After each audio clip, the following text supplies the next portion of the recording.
이 시간 은혜 받으실 하나님의 말씀은 신약 성경 디모데 후서 3장 13절로 17절까지 말씀입니다. 다 같이 봉독하시겠습니다. 악한 사람들과 속이는 사람들은 더욱 악하여져서 속이기도 하고 속기도 하나니, 그러나 너는 배우고 확실한 일에 거하라. 너는 내가 누구에게서 배운 것을 알며 또 어려서부터 성경을 알았나니, 성경은 능히 너로 하여금 그리스도 예수 안에 있는 믿음으로 말미암아 구원에 이르는 지혜가 있게 하느니라. 모든 성경은 하나님의 감동으로 된 것으로 교훈과 책망과 바르게 함과 의로 교육하기에 유익하니, 이는 하나님의 사람으로 온전하게 하며 모든 선한 일을 행할 능력을 갖추게 하려 함이라. 아멘. 오늘 말씀을 전하여 주실 강사 목사님은 행복한 교회에서 시무하시는 손보라 목사님입니다. 이제 목사님 나오셔서 명품 인생이라는 제목으로 은혜의 말씀을 전해 주시겠습니다. 강사 목사님 나오실 때 할렐루야로 하나님께 영광을 돌리고 박수로 맞이하겠습니다. 할렐루야. 할렐루야. 하나님께 영광입니다. 우리 다 같이 왕이신 나의 하나님 함께 찬양하는 시간을 좀 갖겠습니다. 왕되었던 모든 것 다 내려놓고 이 시간에 우리에게 임재하여 주시옵소서.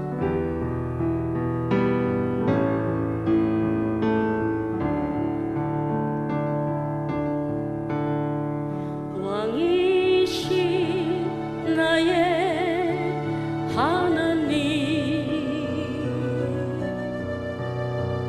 내가 주를 높이고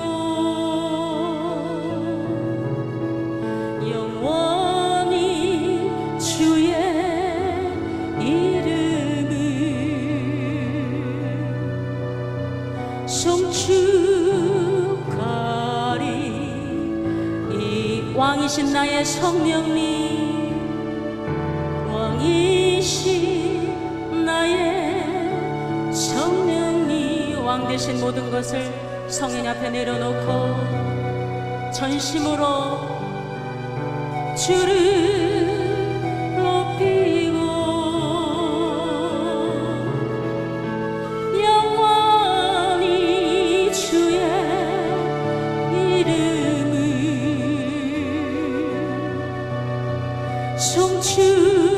송축하리.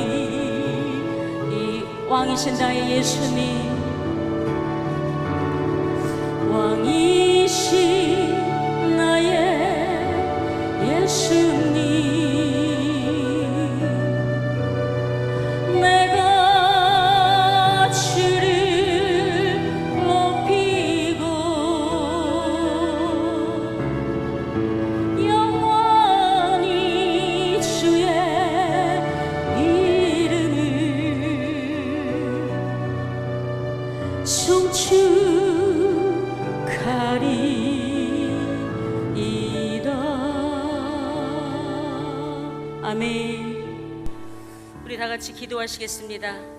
전능하신 하나님 아버지, 그 은혜와 사랑을 진심으로 감사합니다. 오늘도 우리의 생명을 연장하여 주셔서 내게 왕되었던 모든 것 다 내려놓고 이 시간에 주님의 말씀을 듣고자 합니다. 부족한 종에게 지혜와 계시형을 열어주시고 하나님의 귀한 종들에게는 영안 열려서 하나님을 만나고 귀한 법을 볼 수 있는 귀한 은혜가 있게 하여 주시옵소서. 그렇게 하실 주님을 찬양하고 감사드리며 거룩하신 예수님의 이름으로 기도드리옵나이다. 아멘. 옆 사람과 이렇게 인사합니다. 당신은 기적의 주인공입니다. 잘 오셨습니다. 이렇게 8월 첫 주에 완전 휴가 피크에 하나님 앞에 나와서 금식하며 기도하고 또 하나님의 임재를 경험하고 우리의 모든 인생 여정 가운데 목숨 한번 걸면서 기도드리는 저와 여러분에게 하나님의 무한하신 한량없는 은혜가 임할 줄로 믿습니다. 아멘. 오늘 저와 여러분에게 주시는 하나님 말씀의 제목이 명품 인생이에요. 명품 인생. 정말 우리 모두 다 명품을 좋아합니다. 그렇죠? 그런데 명품을 따라하는 걸 뭐라 그래요? 짝퉁이라고 그래요. 짝퉁. 그런데 우리나라가 세계에서 그 짝퉁을 만드는 그런 세계 1위 국가랍니다. 우리가 천국 백성으로서 짝퉁 크리스찬이 있죠? 오늘 저와 여러분이 진짜 정말 가짜가 아니라 진짜 명품 인생이 되기를 예수님의 이름으로 축복합니다. 아멘. 수목 한계선이라고 여러분 아시나요? 수목 한계선은 해발 3,000m에서 3,500m의 아주 높은 고지대에 나무가 더 이상은 살 수가 없어요. 나무가 더 이상 살 수 없는 그런 곳이 바로 수목 한계선이라고 합니다. 로키 산맥, 그러니까 미국과 캐나다에 걸쳐 있는 그 로키 산맥도 3,000m 고지에 있어요. 그곳에는 나무가 아주 그 척박한 환경이라든가 아주 모진 그 비바람 때문에 나무가 정상적으로 자랄 수가 없습니다. 그래서 나무가 이렇게 옆으로 자라요. 무릎 꿇는 나무다. 들어보셨나요? 무릎 꿇는 나무다. 그래서 제가 이렇게 사진을 한번 가져와 봤어요. 자, 보이시나요? 잘 보이세요? 이렇게 나무가 무릎을 꿇고 있습니다. 우리의 인생 여정 가운데서도 이렇게 모진 비바람과 매서운 바람, 시련 앞에서, 혹독한 훈련 앞에서 정말 묵묵히 이렇게 살아남는 저와 여러분이 지금 이 시간에 명품 인생인 줄로 믿습니다. 이렇게 무릎 꿇고 있는 이런 나무로 뭐를 하는지 아십니까? 세계에서 가장 유명한 스트라디바리우스라는 바이올린이 있어요. 이 나무를 가져다가, 이 나무는 아주 고밀도입니다. 그래서 이 나무의 재료로 스트라디바리우스 같은 그런 아주 명품 악기를 만듭니다. 아주 장인의, 그런 훌륭한 장인의 그런 손을 거치면 명품 악기가 태어나는 거예요. 우리도 우리의 인생 여정에 명품이신, 우리의 인생의 장인이신, 우리의 영원한 그런 하나님을 만나면 명품 인생이 되는 줄로 믿습니다. 옆 사람과 이렇게 한번 인사해 볼까요? 당신도 명품 악기를 가지셨군요. 당신이 명품 인생입니다. 시편 119편에 보니까 고난당한 것이 내게 유익이라 이로 말미암아 죄율례와 법도를 배우게 되었다고 고백합니다.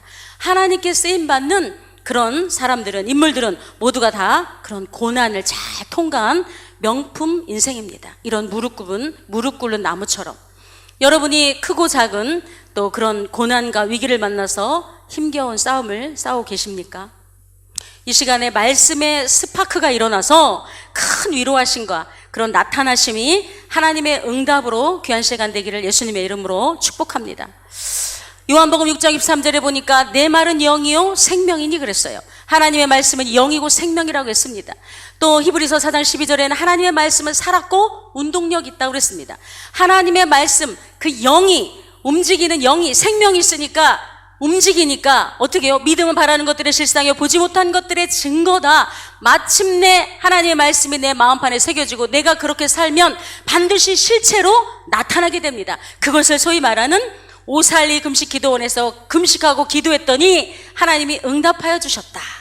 이렇게 고백하는 겁니다. 오늘 본문에 바울이 말세에는 이런 고통이 이렇게 따르는데 2절부터 쭉 한번 보시겠습니다. 2절, 3장 2절. 말세에 이런 고통이 있는데 사람들이 자기를 사랑하며 돈을 사랑하며 자랑하며 교만하며 비방하며 부모를 거역하며 감사하지 아니하며 거룩하지 아니하며 무정하며 원통함을 풀지 아니하며 모함하며 절제하지 못하며 사나우며 선한 것을 좋아하지 아니하며 배신하며 조급하며 자만하며 쾌락을 사랑하기를 하나님 사랑하는 것보다 더하며 경건의 모양은 있으나 경건의 능력을 부인하니 이 같은 자에게서 내가 돌아서라. 사도 바울이 아들처럼 생각하는 디모데에게 지금 권면하는 말씀입니다. 너는 그러이러한 사람, 경건의 모양은 있지만 능력이 없는 그런 사람들 앞에서 돌아서 그리고 오늘 본문 14절에 그러나 너는 배우고 익히며 확신한 일에 거하라. 배우라, 확신한 일에 거하라. 왜? 왜 그럴까요? 결론부터 말씀드리겠습니다. 17절을 같이 한번 읽습니다. 시작. 이는 하나님의 사람으로 온전하게 하며 모든 선한 일을 행할 능력을 갖추게 하려 함이니라. 아멘. 그러니까 말하자면 선한 능력을 갖춘 사람, 이걸 능력자라고 그렇죠? 그러니까 명품 인생인 겁니다. 하나님이 명품 인생으로 만들어주시기 위해서 선한 하나님의 일을 다 할 수 있는, 그 모든 것을 다 할 수 있는 그런 능력의 사람으로 만들어주기 위해서 먼저 배우라 말씀합니다. 디모데가 어렸을 때부터 배운 게 있었어요. 외조모에게, 또 자기 어머니에게 모태신앙 생활을 하면서 잘 배웠습니다. 또 영적인 아버지 사도 바울에게 배웠던 그 진리의 말씀을 잘 배웠습니다. 그래, 너 참 잘 배웠다. 그런데 너가 더 배우고 더 확신한 일에 거하라. 우리가 신앙생활 하면서 소위 20년, 10년, 30년 신앙생활 하면서 확신하지 못하는 것들이 얼마나 많습니까? 내가 예수를 믿는다고 그래도, 교회 열심히 중직자로 살아가고 있다 하면서도 내가 확신이 없어서 돛대도 없이 삿대도 없이 황망 바다를 떠도는 그런 우리의 신앙생활 하는 사람이 있습니다. 세상 사람과 같아요. 세상 사람들은 뭐라 그래요? 인생은 나그네 길. 어디서 왔다가 인생은 나그네 길, 어디서 왔다가 어디로 가는가. 구름이 흘러가듯 떠돌다 가는 길에. 복음성가인 줄 알고 은혜 받고 계시는 것 같아요.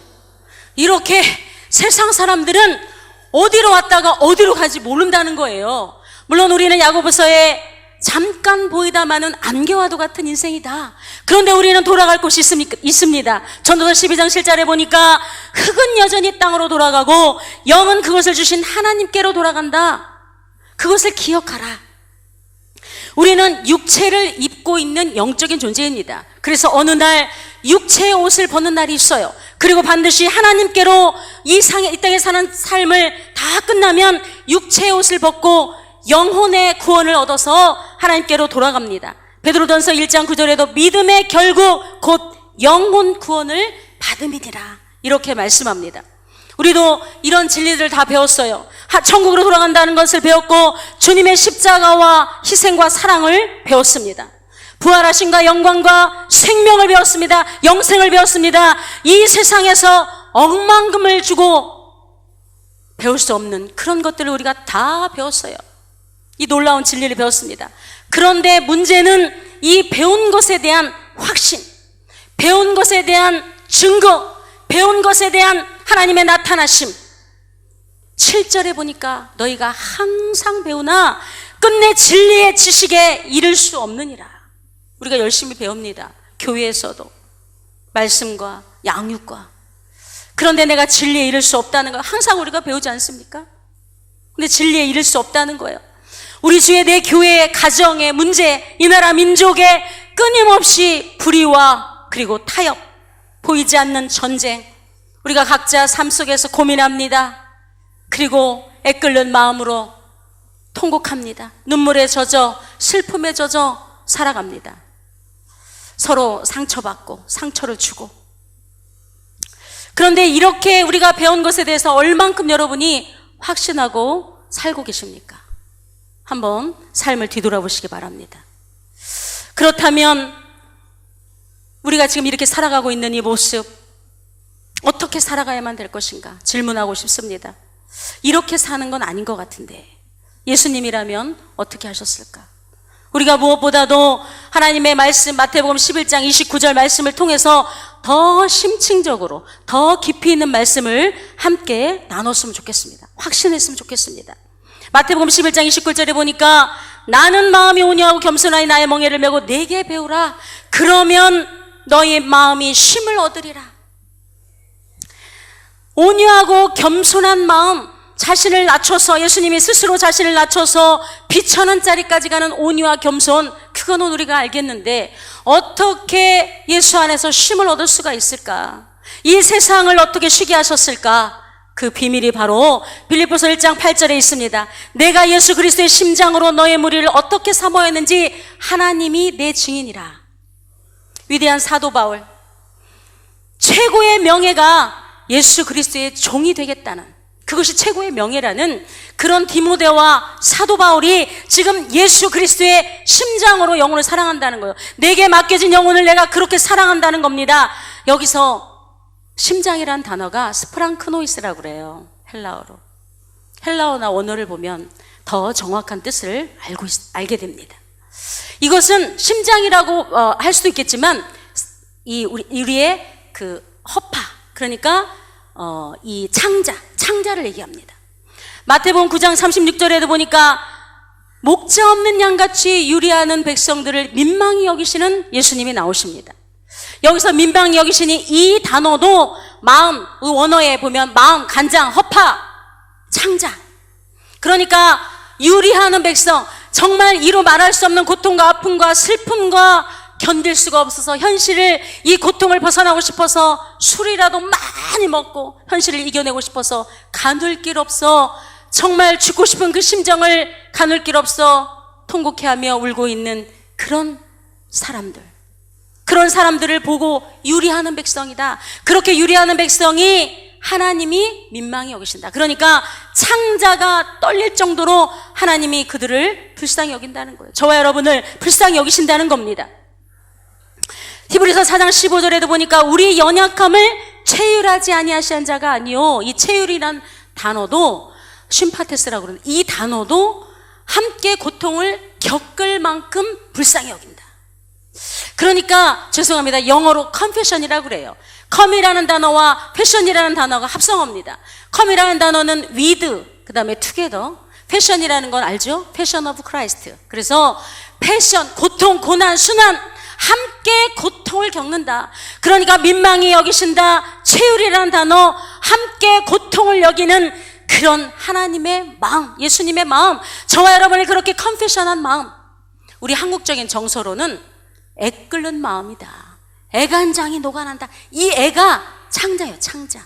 그런데 저와 여러분이 이 애끓는 마음, 애간장이 녹아나는 이런 상태를 누구에게 느끼겠습니까? 저에게는 아들이 둘이 있습니다. 그런데 한 달 전에 큰아들이 교통사고가 났어요.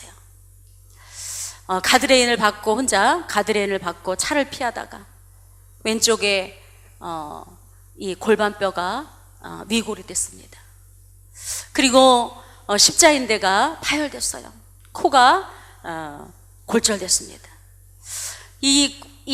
지금 이 고관절이 빠져나갔으니까 뒤에 받쳐있는 엉치뼈가 깨지면서 조개지면서 얼마나 고통스러웠겠습니까? 고려대 병원에 갔어요. 응급실에 갔습니다. 그 뼈를 일단 수술하기 전에 맞춰야 된대요. 그런데 우리가 이 뼈가 이렇게 일단 빠지면 근육이 탁 오그라드는 거예요. 그래서 이 의사들이 응급실에서 이 뼈를 일단 맞춰야 된다 하면서 4명이 달라들어서 이 뼈를 맞추는데 그 고통은 이루 말할 수가 없어요. 한 번만 살려주세요, 나 좀 살려주세요, 다 우는 거예요. 거기서 도저히 안 돼서 이제 경희의료원에 갔습니다. 경희의료원에서 응급실에서도 다시 한번, 고려대병원에서 3번을 하고 응급실에 경희대 가서 1번을 더 하는 거예요. 그때 자기 죽을 것 같다고. 그래서 제가 들어가서 얼굴을 만지면서 정말 제 살이라도 그 뼈를 깎아서 그 아들에게 주고 싶은 그 마음, 그게 부모의 마음 아니겠습니까? 유일하게 애간장이 끓다, 애가 녹아난다, 정말 애끓는 마음, 불쌍한 마음, 그 정도를 넘어서는 그 마음, 애끓는 마음, 부모가 자식에게 할 수 있는 마음 아니겠습니까? 그런데 예수님은 그런 마음으로 우리를 불쌍히 여기신다는 거예요. 애끓는 마음으로 이 세상을 사랑하신다는 겁니다. 저와 여러분이 이렇게 예수님의 이 마음으로, 컨페션한 마음으로 세상을 바라볼 때 여러분에게 있는, 처해 있는 모든 환경이 쉼을 얻고 평안을 얻는 겁니다. 그래서 예수님이 수고하고 무거운 짐진 자들아 다 내게로 와라, 내가 너희를 편히 쉬게 하리라. 그 쉼이에요. 평안이라는 단어는 샤밧이라고 합니다. 이 진정한 평안이라는 것은 내게 세속적인 모든 것을 다 채우는 것이 아니라 이 세상의 가치와 눈을 가지고 있었던 것을 다 내려놓고, 이 세상의 가치를 눈을 다 내려놓고 천국을 바라보는 거, 하나님을 바라보는 거, 저 천국을 입성할 날을 바라보는 거, 그게 샤밧이에요. 평안을 너에게 주노라. 세상이 줄 수 없는, 세상이 알 수도 없는 평안, 평안, 평안, 평안을 너에게 주노라. 진정한 평안은 예수 그리스도 안에 있습니다. 아마도 예수님이 십자가에서 자신을 조롱하는 사람들을 이 컨페션한 마음으로 바라봤을 겁니다. 용서하셨을 겁니다. 아버지여, 저들의 죄를 용서하여 주시옵소서. 저들이 하는 것을 저들이 알지 못합니다. 용서는 사랑의 결정체입니다. 미래에도 하나님이 앞으로도 지켜주시고, 지금도 지켜주셨고, 앞으로도 지켜주실 그 전능하신 하나님이 여전히 여러분을 컴패션한 마음으로, 애끓는 마음으로, 애간장 타는 마음으로 사랑하고 계시고 품고 계십니다. 그리고 그 사랑으로 전달자로, 십자가의 전달자로 저와 여러분을 사용하셔서 많은 영혼들을 고치시고 회복하고 평안을 주는 자로 살기를 원하십니다. 그렇다면 우리가 누가 누구를 비판하겠습니까? 누구의 탓을 하겠습니까? 언제까지 용서하지 않고 칼날을 갈고 계실 겁니까?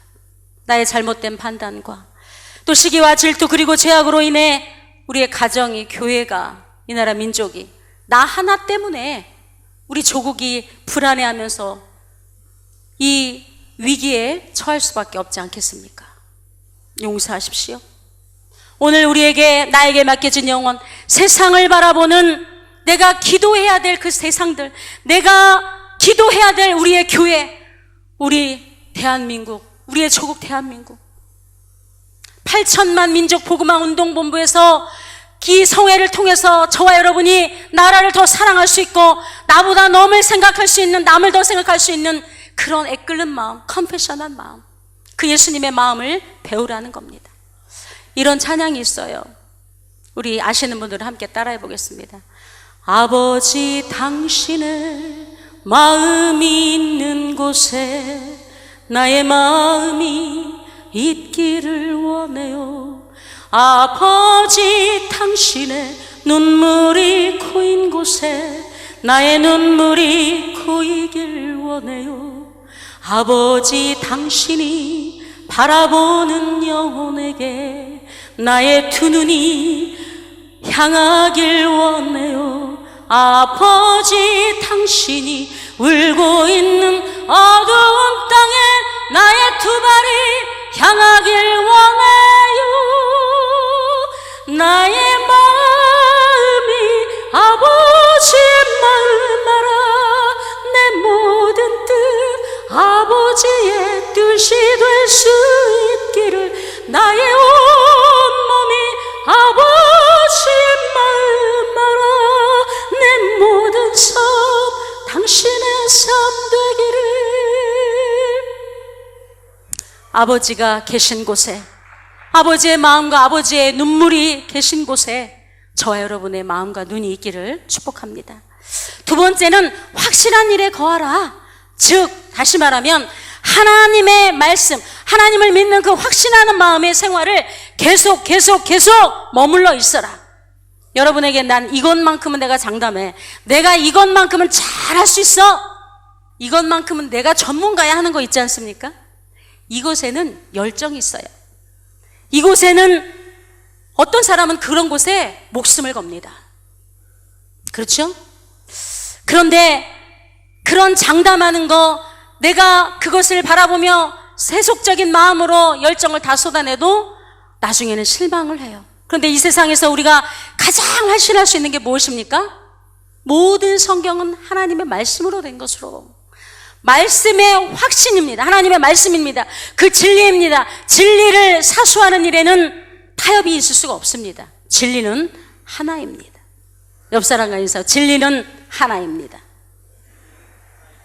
진리는 하나입니다. 많은 신앙의 선진들이 이것 때문에 진리를 고수하기 위해서 피 흘림이 있었어요. 죄와 싸워서 피 흘림이 있었습니다.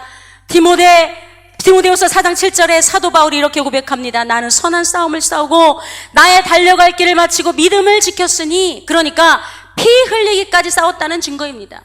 마땅히 내가 지켜야 할 그 자리에서 머물고 몸부림쳤다는 거예요. 계속해서 머물었다는 겁니다. 우리의 싸움은 혈과 육의 싸움이 아니라 공중권세 잡은 자의 싸움이라고 에베소 6장 12절에 말씀하고 있습니다. 히브리서 12장 4절에는 너희가 징계를 받는 이유 중에 하나가 있는데, 그 중에 하나는 죄와 싸우되 피 흘리기까지 대항하지 아니하고 그래요. 우리가 징계를 받는 중에, 고난을 받는 중에 하나가 피 흘리기까지 싸우지 않는다. 이 말씀의 이 배경을 보면 마카비 시대에 사용하는 용어예요. 이게 전쟁터에서 피를 흘리면서 싸워야 되는데 피 흘리는 사람이 없이 그냥 대면대면한 거예요. 그러니까 이 모습을 보고 지휘관이 어찌하여 너희들이 피 흘리기까지 태항하지 않는 것이냐, 실책하고 징계하고 오히려 수치스럽다, 내가 그렇게 할 정도로. 로마 시대의 그 검투사들은 우리가 지금 권투 시합하는 것과 달라요. 그렇죠? 그들은 둘 중에 하나가 죽어야만 싸우는 거예요. 그런데 우리는 어떻습니까? 그냥 권투하다가 3분 싸우고 1분 쉬고 타협하고, 또 내가 그냥 해봤는데 잘 안 되더라고요. 자기 합리화하고. 내가 기도도 해봤고 오살리 금식 기도를 해서 금식도 해봤고 유명한 목사님, 능력 있는 목사님한테 기도도 받았는데 안 되더라고요. 에라 모르겠다. 그냥 내가 살고 싶은 대로 살자. 가지 말아야 될 곳, 하지 말아야 될 그런 행동들을 하면서 자기 합리화를 하는 것이 대항하지 않고 싸우지 않는 거예요. 삼손 아시죠?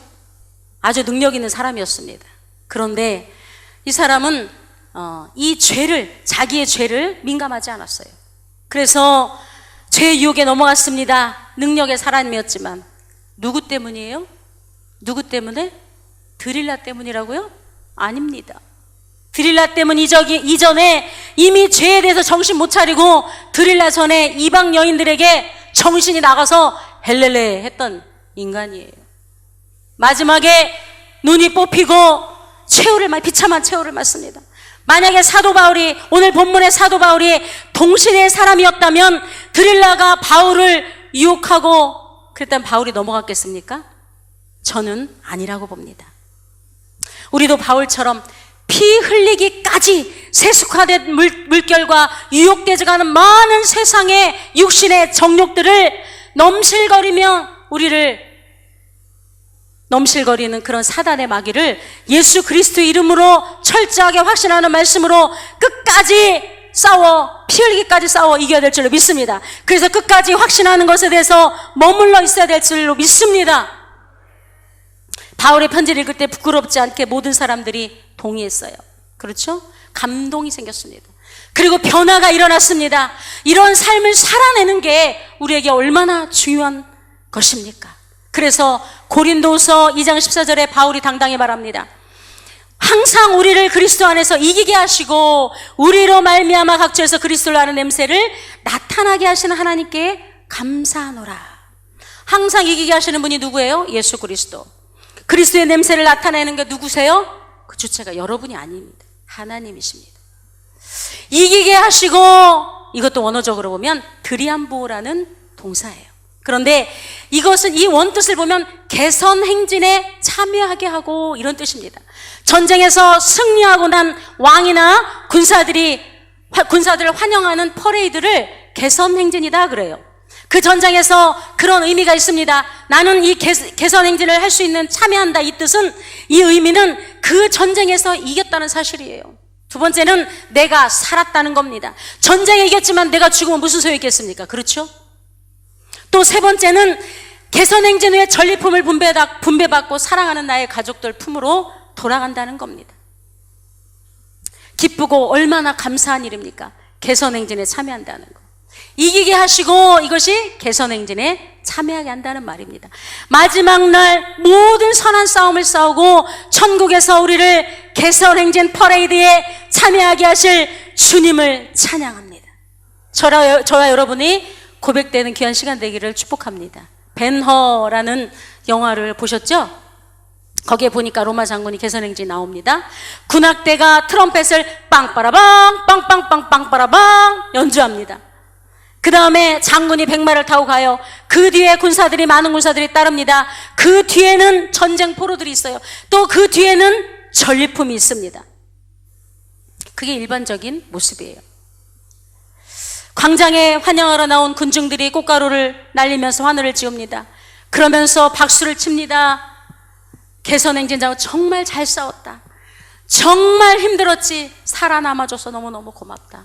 옆 사람에게 박수를 쳐보세요. 정말 축하합니다. 정말 고생 많았습니다. 마지막 날에 저와 여러분의 고백이 되길 예수님의 이름으로 축복합니다. 아멘. 그러면 이렇게 이기게 하는 사람이 누구나 그렇습니까? 아무나? 아니요. 저와 여러분이 아니요.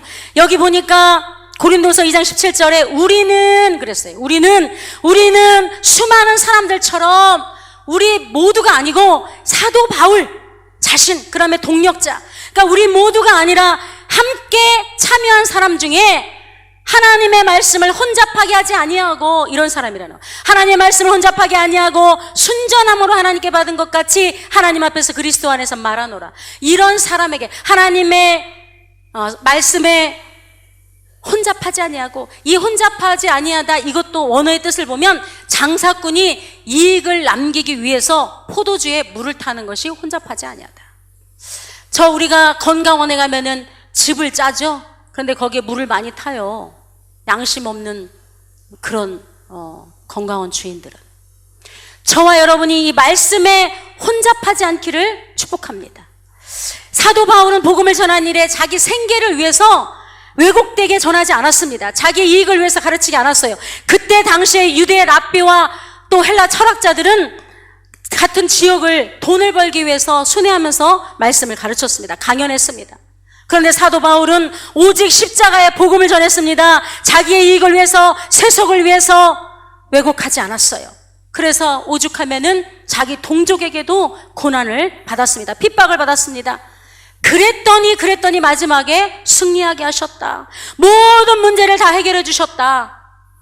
또 혼잡하게 하지 아니하는 사람에게 하나님이 이기게 하시고, 또 두 번째는 내가 하나님 앞에 기도할 때 눈을 들어 산을 보아라. 나의 도움 어디서 오나. 천지 지으신 나를 만드신 여호와께로다. 나의 도움이라는 단어가 히브리어로 에제르 그래요. 이 원뜻은 남성적인 결정적인 격렬한 도움, 빛을 품어내듯 그런 하나님이 우리를 향해서 그런 도움이라는 거예요. 무슨 도움? 에제르한 도움, 빛을 품어내는 도움. 이런 사람에게 하나님은 이기게 하신다는 겁니다. 저와 여러분이 말씀을 받을 때, 말씀을 전할 때 말씀을 혼잡하게 하지 아니하도록 하나님의 에제르한 도움이 불을 뿜도록 오살리 금식기도원에서 기도하는 저와 여러분에게 빛같이 나타나셔서 문제가 다 해결되는 그런 놀라운 기적의 역사가 오늘 이 시간에 있기를 예수님의 이름으로 축복합니다. 혼잡하지 말아야 됩니다. 하나님의 말씀이 가면 나도 가고, 하나님의 말씀이 서면 나도 서는 그런 인생. 말씀이 서라면 내가 죽어나가서라도, 시체가 돼서라도 그냥 서는 그런 놀라운 하나님의 말씀. 그래서 그리스도의 좋은 군사가 되는, 오늘 본문 말씀처럼 마지막 날에 온전한 모든 선한 일을 함께 감당할 수 있는 능력자, 명품 인생, 그 명품 인생으로 살아가려면 명품 악기처럼 그 혹독한 시련과 아픔과 고통을 감내하며 계속해서 확신하는 일에 거해야 된다는 거예요. 머물러 있어야 되는 겁니다. 여러분 초지일간이라는 말 하시잖아요. 초지일관 그 자리를 지키며 언젠가는 하나님께서 나의 기도를 들어주실 것을 믿고 에제르한 그런 하나님의 도우심이 반드시 우리 가문의 가정에, 우리의 교회, 이 나라 민족에 서로가 서로를 사랑하며 컴패션한 마음으로 말씀을 맺겠습니다. 컴패션한 마음, 예수님의 영혼을 바라보는 컴패션한 마음으로 세상을 쉬게 했습니다. 저와 여러분의 가정과 가문과 자녀들이, 교회가, 이 나라 민족이 이 주님의 애끓는 마음으로 바라보는 영혼을 하나님이 찾으십니다. 누구의 탓이 아니라 당신 때문에, 위정자들 때문에, 대통령 때문에, 물론 잘해야 되겠죠. 근데 여러분 때문에, 나 때문에 벌어졌던 모든 것들을 하나님 앞에 회개하고 하나님이 시시때때로 주시는 하나님의 말씀을 물에 타서 혼잡하게 하지 않는 그런 사람에게 마지막 날에 개선행진, 천국 잔치에 참여하게 한다는 그 말씀을 기억하면서 이 땅에서도 더불어 명품 인생으로 살아가기 위해서 온전하게 하나님의 선한 일을 마음껏 감당할 수 있는 능력의 사람으로 비춰줄 것을, 그렇게 이겨갈 것을 믿고 하나님 앞에 감사하며 이 시간에 뜨겁게 하나님 앞에 기도하길 원합니다. 하나님, 내게 남은 여생을 축복하여 주시옵소서. 선한 일을 행할 능력과 명품 인생으로 거듭나서 멋지게 살고 싶습니다. 현재 내 주위에 벌어지는 모든 상황 다 내 잘못입니다. 나 때문입니다. 내가 주님의 이끌는 마음, 컴패션한 심장으로 영혼의 세상을 바라보지 않았기 때문입니다.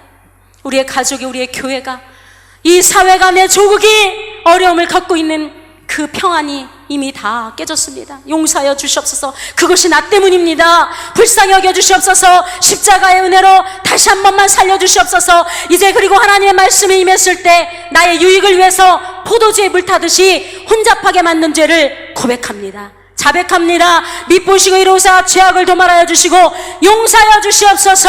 모든 선한 일을 행할 능력을 갖추는 멋진 명품 인생으로 바꿔주시옵소서. 우리 주여 세 번 부르고 뜨겁게 기도합니다. 주여!